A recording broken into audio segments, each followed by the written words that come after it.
અને હવે આગળ અન્ય સમાચારની વાત દેશના સરહદી વિસ્તારોમાં ગત રાત્રે અહીં શાંતિ જોવા મળી હતી। જમ્મુ કાશ્મીરના સરહદી વિસ્તારોમાં શાંતિ જોવા મળી।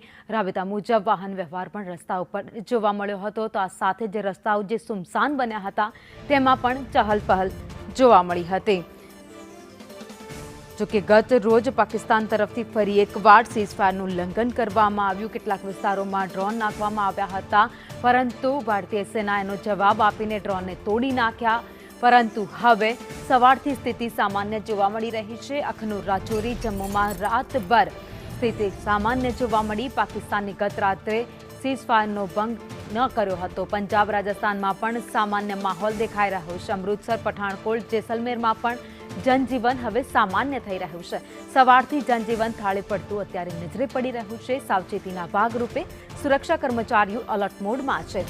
4 રાત બાદ સરહદી વિસ્તારોમાં હવે શાંતિની રાત દેખાઈ હતી। 4 રાત પહેલીવાર હુમલા વગરની રાત સ્થાનિકોએ વિતાવી અને શાંતિથી ઊંઘ લીધી હતી। જોકે આજનો દિવસ પણ શાંતિનો દિવસ સરહદી વિસ્તારોના લોકો માટે રહ્યો છે।